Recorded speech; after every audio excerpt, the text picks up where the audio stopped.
어, 우리가 하루하루 살아가면서 밥을 먹지 않으면은 살 수가 없죠. 여러분 그렇죠?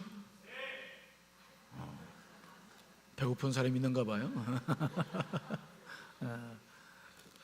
우리가 밥을 먹는 이유는 밥을 먹어야 살기 때문에 매일 밥을 먹죠. 그런데 우리가 알아가고 있는 게 하나가 있는데 뭡니까? 무조건 먹는다고 그 음식이 다 좋은 것은 아니죠. 굉장히 좋아요. 계속. 그러니까 우리가 먹는 음식이 다 우리 몸에 좋은 것은 아니다.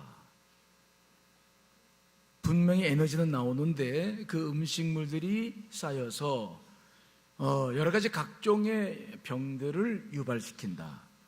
그래서 요즘은 밥을 먹는 것도 뭘 먹는 것도 무작정 먹지 않고 뭘 먹어야 좋을지를 살펴서 먹는 것이 우리의 문화가 되고 있어요. 우리는 오늘 기도에 대해서 같이 말씀을 나눠볼 텐데 기도도 그렇다는 것입니다. 우리는 기도를 통해서 하나님의 뜻을 이루고 필요한 모든 것을 채워가고 있습니다. 그런데 이제는 기도에 대해서도 분별할 때가 되었다. 우리가 기도라고 하는 것은 다 좋습니다. 안 하는 것보다 훨씬 낫고 기도해야만 됩니다. 하지만 기도가 우리 영적으로 우리 영혼과 우리의 삶에 미치는 영향력이 부정적일 때가 있다는 거예요. 그러므로 우리는 이제는 기도하면 무조건 다 좋다. 오늘 설교가 기도를 위축하는 설교가 되지 않기를 바랍니다. 절대 기도에 대해서 할 때마다 위축되는 기도를 지금 그런 마음을 분위기를 조성하려고 이런 설교하는 게 아닙니다. 기도를 제대로 하려고 하는 것이죠. 이제 우리가 이 기도를 이만큼 했으니까 이제 서서히 알아가야 될 내용이 하나가 있는데 기도가 우리에게 무엇을 형성시키고 있느냐. 즉 기도라고 하는 것은 하나님께 구해서 응답받는 것만을 생각하면 안 됩니다. 기도는 응답받는 것도 중요하지만 기도는 내 자신 안에서 내 자신을 하나님의 형상으로 만들어 나가는 아주 중요한 수행의 도구입니다. 그러니까 응답받는 것만이 중요한 것이 아니라 기도를 하면서 그 기도가 내 안에서 영적인 어떤 형성들을 이뤄나가고 있기 때문에 기도는 그런 관점으로 봐야 될 필요가 있다. 먹는 음식이 다 중요하지만 다 좋은 거 아닌 것처럼 우리가 기도가 다 좋지만 기도할 때 이제는 분별하며 기도해야 될 필요가 있다. 오늘은 그 문제에 대한 이야기를 좀 드리고 싶어요. 그러면 어떤 기도에 대한 이야기를 하려고 하느냐? 우리는 그게 기도를 두 가지의 관점으로, 즉 무엇을 구하느냐에 따라서 두 가지로 나누어 볼 수 있는데, 첫째는 우리가 보통 기도하면 뭔가 필요를 구하는 기도를 합니다. 그렇죠? 첫 번째, 우리는 필요를 구하는 기도를 하게 되죠. 두 번째로는 무엇을 구하냐에 따라서 분류하는 거니까 단순하게 분류하면 두 번째로는 하나님의 뜻을 분별해서 기도하는 기도가 있어요. 그게 이 기도는 두 가지인데 무엇을 구하느냐에 따라서 두 가지로 나눌 수 있는데 오늘은 첫 번째, 특별히 필요를 구하는 기도가 우리들에게 미치는 영향이 무엇인지에 대한 이야기들을 좀 나누려고 하는 거예요. 우리는 급한 일이 생겼거나 필요한 일이 생겼을 때는 반드시 주 앞에 부르짖고 기도해야 됩니다. 부르짖을 때마다 하나님께서 응답해 주실 줄 믿습니다. 그것은 망설일 필요가 없어요. 필요하고 부족한 것들은 기도해야 됩니다. 그걸 기도하지 않으면 안 되죠. 그런데 날마다 필요한 것만 기도할 수는 없잖아요. 유급하지도 않은데 우리가 필요하다고 자꾸 부르짖을 필요는 없잖아요. 그때는 우리는 하나님께서 지금 원하시는 것은 무엇일까?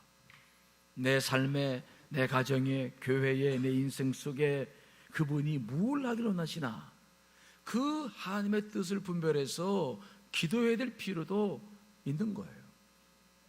배고플 때는 아무거나 막 먹죠. 그렇죠? 지난번에 뉴스 보니까 북극곰들은 플라스틱도 먹고 살더라고. 하지만 그렇게 급하지 않을 때는 뭘 먹어야 될까? 어떤 걸 먹으면 더 좋을까?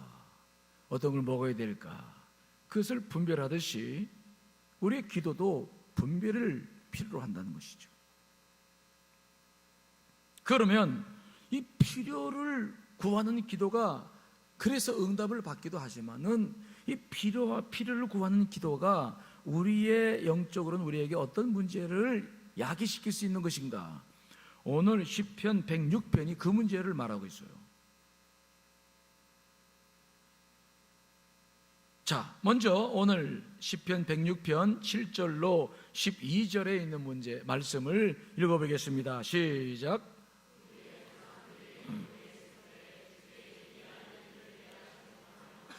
주의 크신 인자를 기억하지 아니하고 바다 곧 홍해에서 거역하였나이다. 그러나 여호와께서는 자기의 이름을 위하여 그들을 구원하셨으니 그의 큰 권능을 만민이 알게 하려 하심이로다. 이에 홍해를 꾸짖으니 곧 마르니 그들을 인도하여 바다 건너가기를 마치 광야를 지나간 같이 하사 그들을 그 미워하는 자의 손에서 구원하시며 그 원수의 손에서 구원하셨고 그들의 대적들은 물로 덮으심에 그들 중에서 하나도 살아남지 못하였도다. 이에 그들이 그의 말씀을 믿고 그를 찬양하는 노래를 불렀도다. 오늘 시편 106편은 출애굽의 상황을 생각하면서 시편 기자가 기도하고 있어요. 여러분, 하나님께서는 10가지의 재앙을 애굽에 내리셔서 바로가 두 손 들게 만들었고, 그리고 난 다음에 이스라엘 백성들이 출애굽을 했습니다. 근데 문제는 출애굽을 해서 갔으면 그저 가나안 땅까지 가야 되는데 출애굽을 했는데 앞에 보니까 홍해 바다가 놓여 있는 거예요. 시퍼런 바다가 들어가면 시원하겠죠, 그렇죠? 그 홍해 바다가 쫙 시퍼렇게 흘러가고 있는 거예요. 그들은 배가 없었습니다. 너무 놀랐죠. 그리고 뒤로 돌아보니까 좀 아까 허락했던 그 바로의 애국 군대들이 병거를 가지고 막 군사들을 이끌고 마차를 가지고 막 뒤를 쫓아오는 거예요. 앞에는 시퍼런 홍해바다, 뒤는 애국 군대. 그러니까 이스라엘 백성들이 막 난리가 났습니다.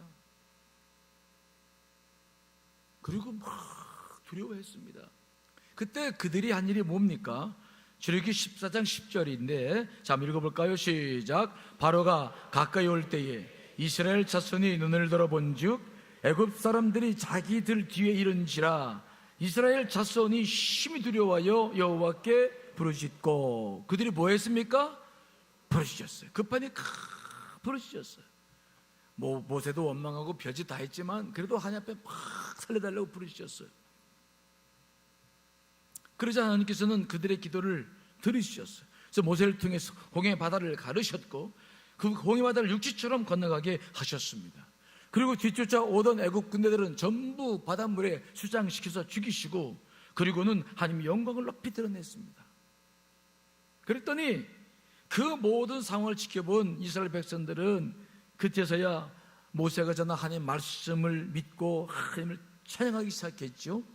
자, 그들의 고백을 볼까요? 출애굽기 15장입니다.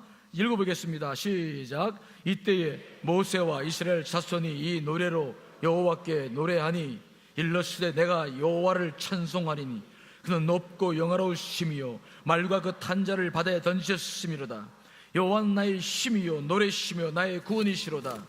그는 나의 하나님이시니 내가 그를 찬송할 것이요 내 아버지의 하나님이시니 내가 그를 높이리로다. 11절 여호와여 신중에 주와 같은 자가 누구이니까 주와 같이 거룩함으로 영광스러우며 찬송할 만한 위엄이 있으며 기이한 일을 행하는 자가 누구니까. 모세와 이스라엘 백성들은 막 미리암과 함께 소고를 치면서 하나님을 찬양하면서 기도 응답하신 하나님께 영광을 돌렸습니다. 하나님께서는 그 다급한 부르짖음에 금방 응답하셨어요. 그러나 이러한 그들의 감사와 찬양은 또 다른 고난을 만나게 되니까 다 잊어버리고 다시 그들은 불평하기 시작하죠. 자, 시편 106편 오늘 본문 13절 14절 말씀입니다. 읽습니다. 시작. 그러나 그들은 그가 행한 일을 곧 잊어버리고 그의 가르침을 기다리지 아니하고 광야에서 욕심을 크게 내며 사막에서 하나님을 시험하였도다. 그렇게 놀라운 역사를 경험했는데, 그리고 난 다음에 며칠 3일 동안 광야 길을 걸어갔습니다. 그러다가 그들이 무엇을 만났냐면은 너무 목이 마르는데 마라라는 곳에 이르러서 물을 마셔봤는데 물이 너무 써서 못 먹겠는 거예요. 그러니까 또 불평합니다. 그들은 하나님께서 그들에게 역사하셨던 그런 일들을 다 금방 잊어버리고 또 모세를 원망하고 하나님 원망하고,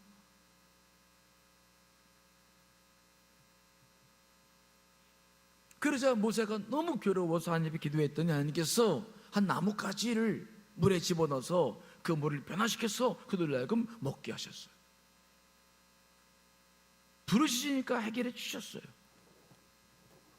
그리고 또 얼마쯤 가다 보니까 이제는 식량이 가져온 식량이 다 떨어졌습니다. 하나님께서 만나를 먹이셔서 그들이 만나를 먹으면서 배를 충분히 채웠습니다. 그런데 그들은 만나보다는 또 고기가 먹고 싶어가지고, 오늘 본문 14절 말씀처럼 광야에서 욕심을 크게 냈다. 고기를 먹고 싶어가지고 막 어쩔 줄 몰랐어요. 광야에서 욕심을 크게 냈다는 표현이 바로 그 표현인데 민수기 11장 4절 6절이죠. 한번 읽어보겠습니다. 시작. 그들 중에 섞여 사는 다른 인종들이 탐욕을 품음에 이스라엘 자손도 다시 울며 이르되 누가 우리에게 고기를 주어 먹게 하랴. 우리가 애굽에 있을 때에는 값없이 생선과 오이와 참외와 부추와 파와 마늘들을 먹은 것이 생각나거늘 이제는 우리의 기력이 다하여 이 만나 외에는 보이는 것이 아무것도 없다 하니. 만나를 먹었는데 그들은 또 욕심을 내가지고 뭐가 먹고 싶었다고요? 고기가 먹고 싶었어요. 우리 중에는 고기 며칠 안 먹으면 고기가 왔다 갔다 하는 분들이 계시죠? 예, 고기가 먹고 싶어서 이스라엘 백성들도 만나를 먹다 보니까 이제 고기가 먹고 싶은 거야. 우리가 애굽에 있을 때는 값없이 그냥 고기를 먹었다는 거예요. 생선과 오이와 참외와 부추와 파와 마늘을 먹었는데 우리는 광야에서 만나밖에 못 먹는다고 막 불평을 하고 막. 그랬더니 이번에는 모세가 하나님 앞에 막 통사정을 하는 겁니다. 하나님, 내가 저들을 낳았습니까? 어찌 나를 향하여 울며 이르되 우리에게 고기를 주어 먹게 하라고 하십니까? 내 책임이 너무 중해서 이제 더 이상 내가 견딜 수 없사오니 차라리 나를 죽여서 이 고난을 보지 않게 하옵소서라고 막 울부짖어 기도했어요. 그러자 하나님께서 이번에는 모세의 기도를 들으시고는 이스라엘 백성들에게 고기를 주시는데 메추라기를 내려주셨는데 고기 냄새가 날 정도로 고기를 먹게 하시겠다 그러시더니 정말 메추라기를 매같이 내려주셔가지고 한 달 동안 고기 냄새가 나서 못 먹을 정도로 고기를 주셨어요. 하나님께서는 부르짖을 때마다 응답해 주신 줄 믿습니다. 필요한 것을 구할 때마다 응답해 주셨어요. 그래서 이 이스라엘 역사 속에서 유명한 말씀이 민수기에 기록되고 있죠. 민수기 11장 23절입니다 읽어보겠습니다. 시작.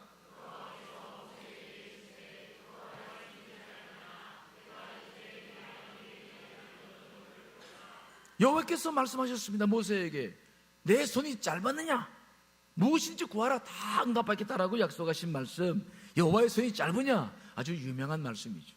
여러분, 필요한 것을 구하시길 간절히 축원합니다. 하나님의 손은 짧지 않습니다. 넉넉히 해결해 주실 줄 믿습니다.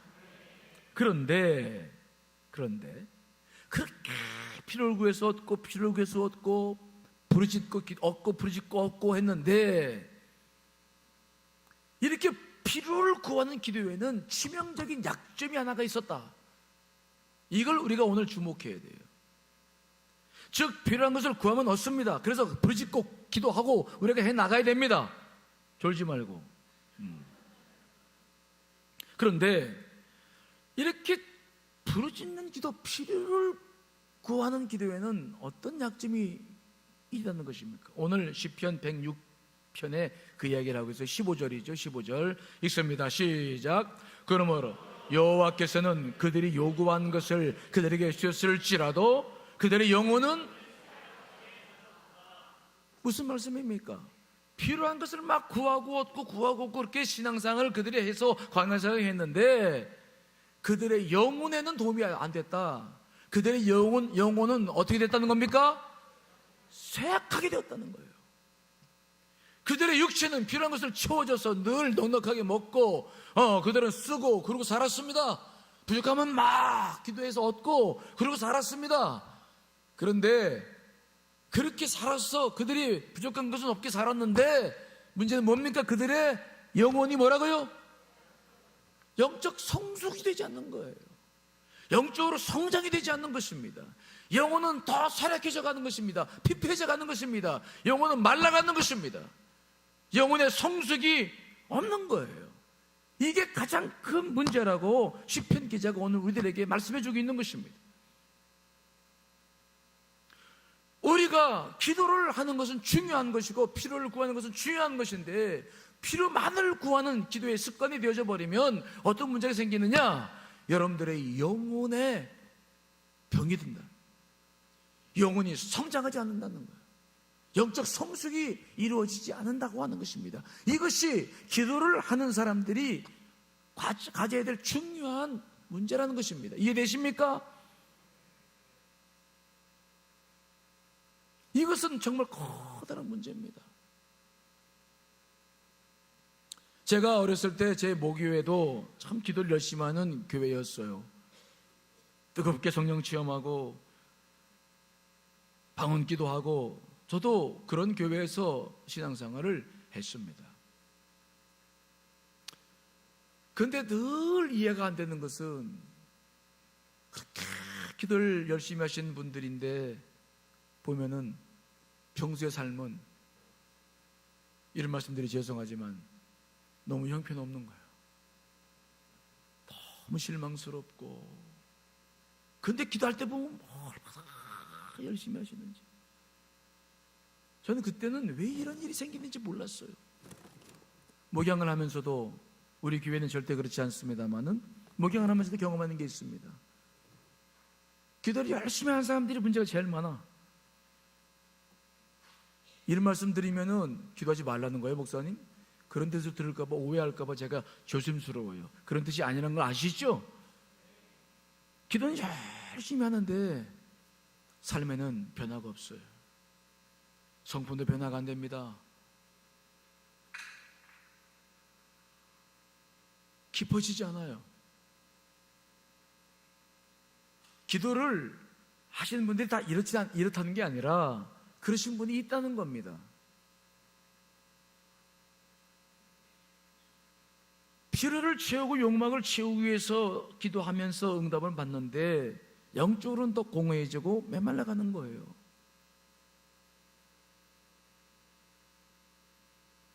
아까도 말씀드렸죠. 기도라고 하는 것은 구해서 뭔가를 얻는 것만이 중요하지 않습니다. 기도는 내가 하나님의 성품에 닮아가는 성화의 과정 속에서 가장 중요한 수행의 도구이기 때문에 기도라고 하는 것은 무조건 한다고만 되는 게 아닙니다. 무슨 기도를 하느냐가 더 중요한 거예요. 어떻게 하고 있느냐가 더 중요한 것입니다. 만일 우리가 이스라엘 백성들처럼 필요만을 구하는 기도를 속에서 계속해서 습관화된다고 한다면은 오늘 시편 기자가 염려하고 고백하는 것처럼 우리들의 영혼은 가면 갈수록 쇠락해질 수 있다는 거예요. 실제로 이스라엘 백성들이 어떻게 했습니까? 이스라엘 백성들이 그렇게 해서 그들은 3개월 동안 광야를 출발해서 시내산에 도착했습니다. 세상에서 하나님께서 그들을 축복하셔서 그들에게 말씀을 주시고 십계명 주셨습니다. 그들 하나님의 백성 삼으셨습니다. 그리고 하나님은 그들의 하나님이 되어주셨습니다. 정말 세계에서 유일한 한 민족, 수많은 민족 가운데서 오직 이스라엘 백성들만 하나님의 백성이 된 것입니다. 놀라운 축복이었습니다.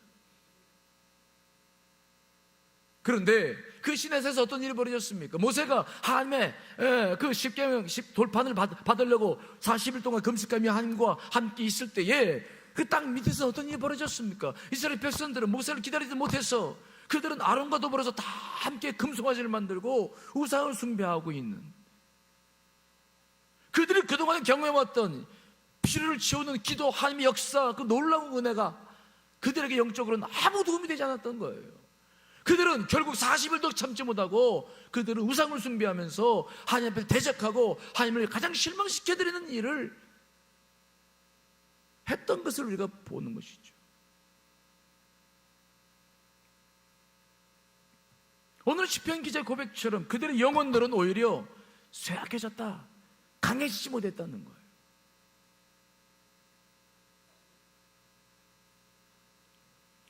이런 일은 지금도 우리에게 여전히 일어나고 있습니다. 피로만을 추구하는 기도를 하기 시작하면 많은 문제들은 해결되는데 영적으로 성숙되지 않는 일들을 계속 경험하는 거죠. 정말 교회에서도 어려운 가정들 놓고 기도하면서, 중보기도하면서 문제를 해결해 주고 나면 그 가정들이 복을 받아요. 그러고 난 다음에는 아예 등을 돌리고 교회도 안 나오고 신앙생활도 하지 않는 가정들을 여러 봤습니다.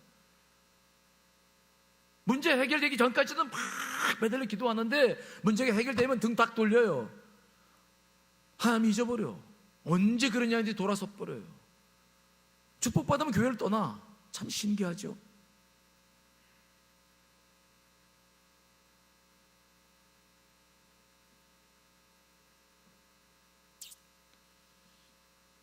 하나님은 이런 모습을 가장 안타깝게 여기시는 것입니다. 생각해 보십시오. 여러분들의 자녀가 있습니다. 그 자녀가 취직이 안 돼가지고 죄송해요, 오늘 취직 안 나오고 있는 친구들이 있으면 오늘 또 목사님이 또 막 취직도 못해 억울해 죽겠네 또 그런다고 그러지 마시고, 그래서 매 손을 벌려. 그래서 부모님들이 알 수 없이 돈 주고 그런데 가만히 살펴보니까 취직을 못해서가 아니라 노력을 하네. 이 아들이 아무것도 안 해. 그럼 맨날 돈만 받았어. 그러면 그런 자식을 또 부모의 마음이 어떻겠습니까? 좋겠습니까? 아니면 나쁘겠습니까? 저거 언제 처리될까? 저거 염려하고 정말 심각한 문제가 생기지 않을 수가 없는 것입니다. 우리가 기도를 할 때 중요한 것은 기도를 하는 것만이 아니에요. 무슨 기도를 하고 있나? 그 기도가 여러분들에게 어떤 영성을 형성시키고 있나?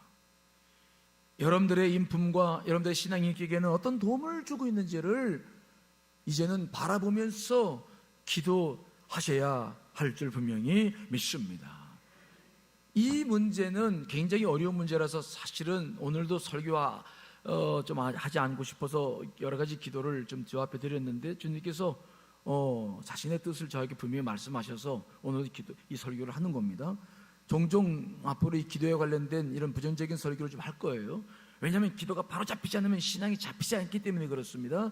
오늘 첫 시간 여러분 잘 들으셔야 돼요. 기도하지 말는 얘기가 아닙니다. 기도는 굉장히 중요합니다. 근데 기도를 하는 것보다 더 중요한 게 있는데 무슨 기도를 하고 있느냐가 중요하다는 거예요.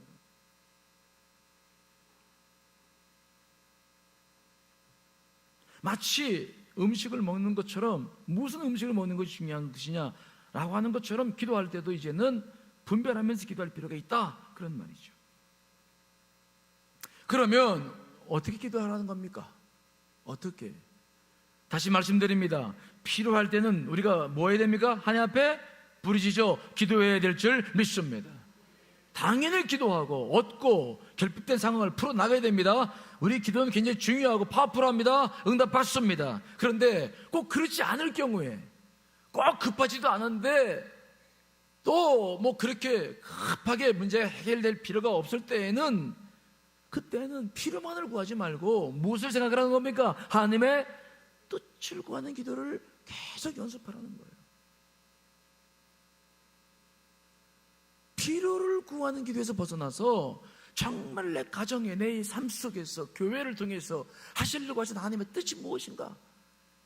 내 필요를 구하는 이기적인 기도하지 말고 하나님과 교제하면서 그분의 뜻을 구하는 기도를 하기 시작했을 때 거기에서 놀라운 영적인 성숙들이 이루어지고 있기 때문에 그 하나님의 뜻을 구하는 기도 가운데 여러분들이 더 오랜 시간을 써달라고 오늘 부탁을 드리는 것입니다.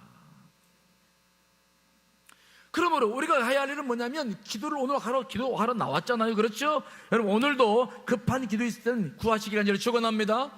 개별된 것은 구하셔야 됩니다. 그러나 그렇지 않다고 생각한다면은 오늘 우리는 기도하기 전에 뭘 해야 되느냐? 여러분들 기도를 먼저 분별하시기를 간절히 축원합니다.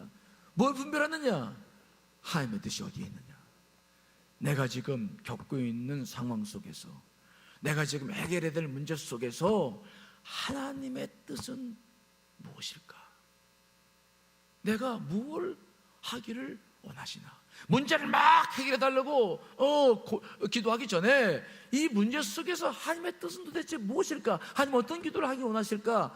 그것을 구하며 기도할 때에 성령의 놀라운 역사를 통해서 여러분들은 구하는 것을 응답받는 것만이 아니라 영적인 성숙도 그것을 통해서 이루어져 간다는 것을 믿으시길 간절히 축원합니다. 우리는 여호수아의 기도를 살펴볼 필요가 있어요. 여호수아가 여리고성을 무너뜨리고 난 다음에 아이성을 점령에 들어갔는데 그만 그 작은 성, 그래서 아이성이 이름이 아이성이잖아요. 작은 성인데 거기서 무릎을 꿇었어요. 패배했어요. 3,000명밖에 안 보냈어요. 교만해서. 그래서 거기서 깨졌습니다. 그 때문에 여호수아와 장로들이 막 하나님 앞에 엎드려 기도하면서 막 하나님의 탄복을 하면서 어떻게 된 일입니까? 라고 하면서 울부짖고 기도하기 시작합니다.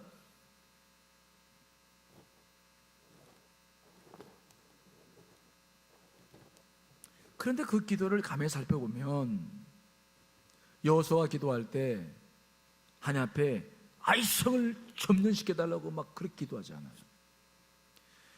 여호수아는 이미 모세 때서부터 하나님께 기도를 배웠던 사람이기 때문에 그는 기도가 무엇인지를 아는 사람이죠. 그는 그 상황 속에서 어떻게 기도합니까? 자, 여호수아 7장 6절 9절인데 현대인의 성경으로 한번 읽어보겠습니다. 시작. 이스라엘 백성의 지도자들과 함께 옷을 찢고 통곡하며 머리에 티끌을 뒤집어 쓰고 저물도록 여호와의 법궤 앞에 엎드려 있다가 여호와에게 이렇게 부르셨다. 주 여호와여, 정말 슬픈 일입니다. 어째서 이 백성을 인도하여 요단강을 건너게 하시고 아모리 사람의 손에 넘겨 멸망시키려 하십니까? 차라리 우리가 요단 건너편에서 살았더라면 좋을 뻔하였습니다. 여호와여, 이스라엘 군이 적군에게 패하여 쫓겨왔는데 내가 무슨 말을 할 수 있겠습니까? 아이성을 점령시켜달라고 기도하는 것이 아니라 어떻게 이런 일이 벌어졌는지, 하나님 정말 슬픕니다. 어쩌여 이 백성들 하여금 요단강을 건너서 여리고성을 무너뜨리게 하신 다음에 이 일을 경험해 가시는 것입니까? 어쩌여 우리에게 패배를 주신 것입니까? 이랬을 때에 하나님의 영광은 도대체 어떻게 되는 것입니까? 가나안 족속들이 우리를 뭐라고 생각하시겠습니까? 하나님 왜 이런 일을 행하셨습니까? 우리가 어찌하면 좋겠습니까? 여호수아는 아이성을 달라고 기도하지 않아요. 아이성을 점령하게 해달라고 떼쓰지 않습니다. 왜 이런 일이 벌어졌는지, 하나님께서 어찌하여 이런 일을 허락하셨는지 그는 하나님께 묻습니다. 하나님께 여쭙습니다. 왜 이런 일이 일어나는지 알고 싶어 했습니다. 이것이 여호수아가 응답받는 비결이었어요. 그때 하나님께서는 여호수아에게 뭐라고 말씀하십니까? 여리고성을 점령했을 때에 하나님께서는 거기서 압수한 모든 물건들은 절대로 사사롭게 쓰지 말고 다 하나님께 바치라고 그랬습니다. 왜요? 이스라엘 백성들이 싸우고 있는 이 전쟁은 성전, 거룩한 전쟁입니다. 그들은 노략질하기 위해서 그들의 것을 빼앗으려고 전쟁하는 것이 아니라 그 가난한 부족들을 하나님의 이름으로 심판하는 것입니다. 그러므로 그 거룩한 성전이기 때문에 절대로 거기에서 노획한 물건들을 사사롭게 갖지 못하게 말씀하셨습니다. 그런데 그 명령을 어기고 누가 금괴를 숨겼습니까? 아간이죠. 아간이 시나산의 외투와 금괴를 그의 장막에 숨겨서 하나님 명령을 저버렸습니다. 그래서 하나님은 아이성에서부터 패배를 허락하신 것입니다. 그 사실을 여호수아에게 말씀을 하자 여호수아가 그 사실을 깨닫고 돌아가서는 아간을 찾아서 처리하고 그 다음에 아이성을 정복해서 하나님께 영광 돌리고 있는 역사가 그 역사였던 것입니다. 문제가 있었습니다. 심각한 문제가 있었습니다. 그때 여호수아가 무엇을 이루었느냐? 하나님, 왜 어찌해서 이런 문제가 우리에게 주어졌습니까? 하나님, 우리가 해야 할 일은 무엇입니까? 하나님께서 원하시는 게 무엇입니까? 필요만을 구하는 것이 아니라 그 상황 속에서 이스라엘 민족이 해야 할 일이 무엇인가를 묻는 기도를 통해서 문제를 해결해 나가고 있는 여호수아를 보는 것입니다. 이런 일이 있고 난 다음에 여호수아와 이스라엘 백성들이 어떤 영적 성숙을 그들은 경험합니까? 모세 때와는 전혀 다른 것을 경험하죠. 무슨 일을 경험했습니까? 그 일을 아이삭을 점령하고 난 다음에 여호수아는 이스라엘 백성들을 다 이끌고 어디로 데려가냐면 에발산으로 데려갑니다. 이 에벨산은 이미 모세가 신명기 27장에서 예언한 말씀 유언이 있습니다만은, 그러나 무엇보다도 그 하나님의 말씀 앞에 불복함으로 말미암아 실패를 경험했던 그들은 하나님의 말씀이 얼마나 중요한 것인가를 깨닫고 그 이스라엘 백성을 다 이끌고 에발산으로 데려가는 것입니다. 그리고 그 속에서 자기들이 경험한 그 영적 놀라운 그 은혜를 그 이스라엘 백성들과 공유하기 시작하죠. 자, 여호수아 8장 30절로 32절입니다. 읽습니다. 시작. 에발산에 한 제단을 쌓았으니 이는 여호와의 종 모세가 이스라엘 자손에게 명령한 것과 모세 율법책에 기록한 대로 새 연장으로 다듬지 아니한 새 돌로 만든 제단이라. 무리가 여호와께 번제물과 화목제물을 그 위에 드렸으며 여호수아가 거기서 모세가 기록한 율법을 이스라엘 자손의 목전에서 그 돌에 기록했다. 여호수아는 에발산에서 한 일이 무엇입니까? 하나님의 말씀 따라 서로 다듬지 않은 돌을, 자연적인 돌을 그 위에 제단을 세우시죠. 꿈에도 내도 다듬지 않은 돌이 거기 제단으로 들어가 있죠. 그 돌을 제단으로 삼아놓고 거기다가 모든 제물을 올린 다음에 화목제물을 올려드리고 번제물을 올려드리죠. 그런 다음에 한 일이 무엇입니까? 그 돌에다가 이스라엘 자손들이 보는 앞에서 하나님 말씀을 다시 다 시키면과 그 율법을 기록하는 거예요. 무엇을 하는 것입니까? 하나님의 말씀이 얼마나 중요한지를 우리가 깨달았지 않느냐. 그러므로 우리는 이제부터 하나님 말씀을 가지고 살아야 될 것이 아니겠느냐. 여호수아는 이스라엘 백성 모두에게 기도 승리 후에 그 일을 경험하고 나누고 하나님 말씀대로 살 것을 언약하는 모습들이 여기에 기록되고 있는 것이죠.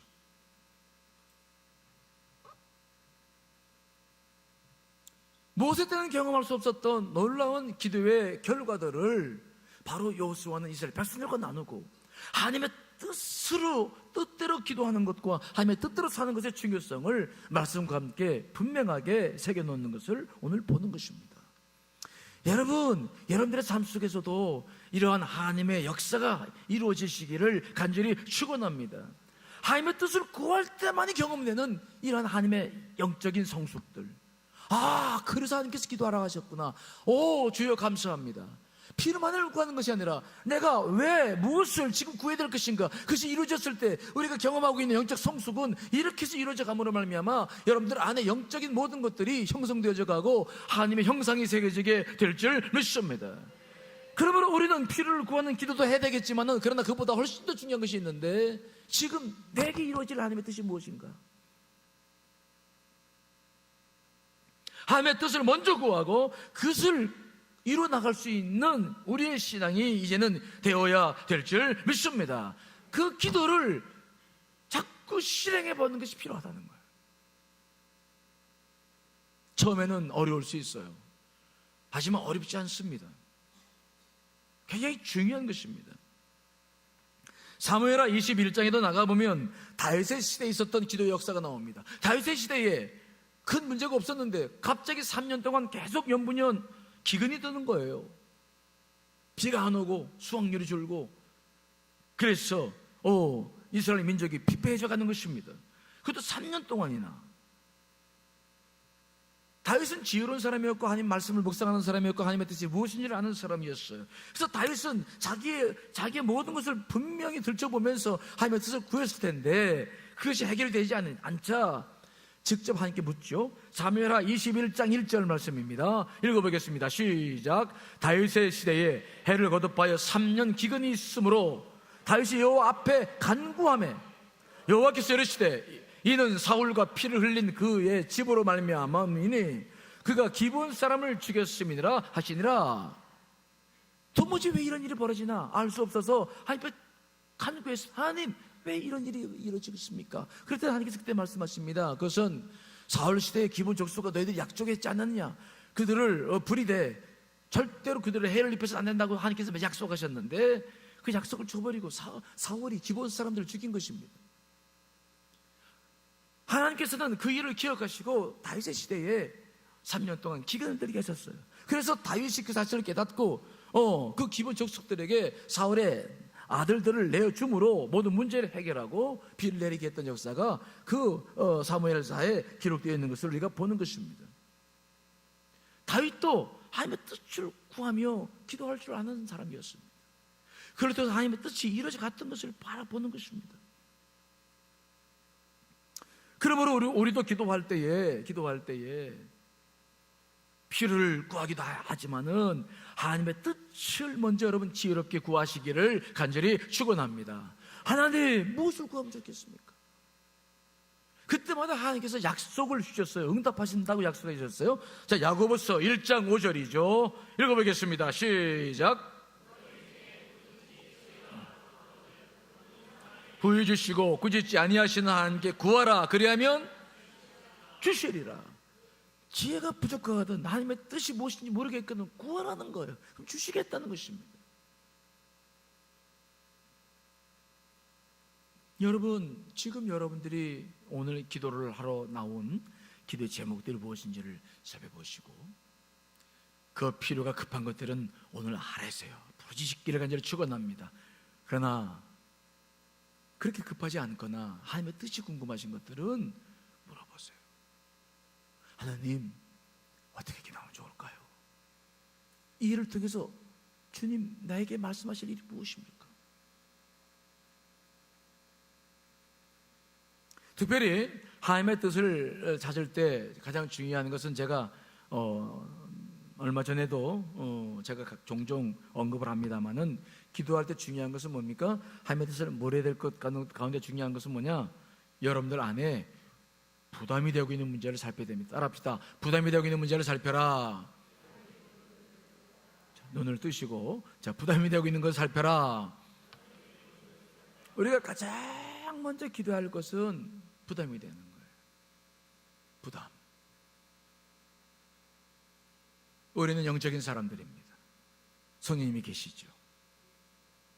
그래서 우리는 기도해야 되는데 기도하지 못할 때에는 이게 눌려요. 영적으로 눌려. 자꾸 뭔가 부담이 돼. 아, 이거 기도해야 되는데, 아, 이거 뭔가 하나님 앞에 기도해야 되지 않겠어? 그래서 우리가 자꾸 그런 것들이 눈을 감고 기도하려다 뭐 떠오를 때에는 그것을 외면하지 마시고 그것을 드러내서 하나님 앞에 아뢰십시오. 하나님, 왜 내게 이게 부담이 됩니까? 하나님, 어떻게 하면 좋겠습니까? 먼저 부담을 풀어야 심령이 열려서 기도하게 될 줄 믿습니다. 그렇게 될 때 성령의 역사가 여러분 안에서 이루어져 나갑니다. 그러므로 가장 먼저 여러분들이 이 부담되는 문제들을 함께 아뢰면서 기도해 나가시는 것이 큰 도움이 될 겁니다. 특별히 부담은 일부러 찾을 필요 없습니다. 그냥 눈만 감으면 벌써 내가 내 안에 다가와 있기 때문에 내 자신이 제일 먼저 알아요. 그래서 부담을 찾는 것이 아니라 그냥 아는 거예요. 그냥 눈만 감으면 벌써 다가오죠. 자, 오늘 우리가 기도할 때 여러분께 결론적으로 드리고 싶은 말씀은 뭡니까? 필요한 것들은 구하십시오. 그러나 그보다 더 중요한 기도를 계속 연습해 나가야 되는데 하나님의 뜻을 찾고 기도하시기를 간절히 축원합니다. 하나님 나라와 의를 먼저 구하시면 필요한 모든 것들을 채우신 역사를 경험하시게 될 줄 믿습니다. 그래서 우리가 필요한 기도만을 했을 때에 영적으로 성숙해지지 않는 문제들을 자꾸 주님과 교제하면서 풀어나가면서 기도를 통해서 응답만 받는 것이 아니라 여러분들 안에 좋은 영적인 성숙도 이룰 수 있어야 될 줄 믿습니다. 모쪼록 오늘 기도가 그런 기도 되기를 소망합니다. 그래서 여러분들이 날마다 기도하는 그 기도가 여러분들을 문제를 해결만 아니라 여러분 영적 성숙을 기할 수 있는 축복이 되시기를 간절히 축원합니다. 자, 우리 다 같이 찬송 같이 부르시고 기도하시겠습니다.